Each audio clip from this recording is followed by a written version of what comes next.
morning.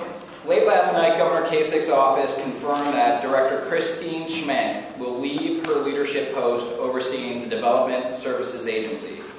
Schmenk's departure comes amid a growing scandal concerning Governor Kasich's use of funds for JobsOhio, his private economic development agency. Recent reports reveal that DSA may have illegally transferred millions of taxpayer dollars to JobsOhio. There are still more questions than answers surrounding JobsOhio, Mark Kwame, and the governor's use of taxpayer dollars.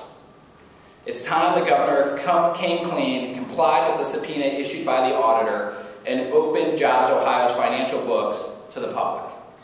Keep in mind that there have been many statements regarding transparency from the governor and his team with respect to JobsOhio from the very beginning.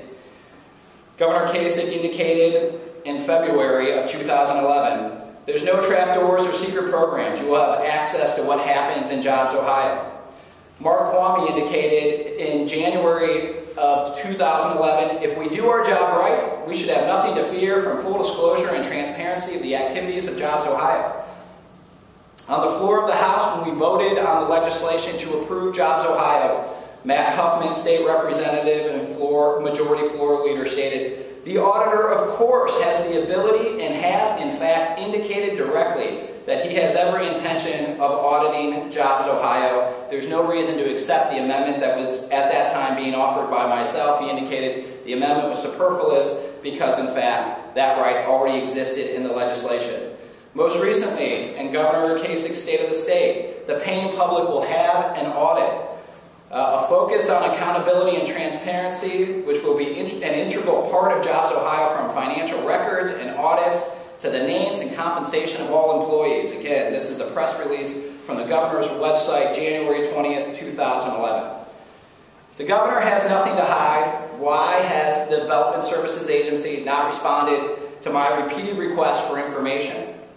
If they have nothing to hide, why does the spokesperson for the Development Services Agency request all questions be submitted in writing, either from members of the legislature or members of the media?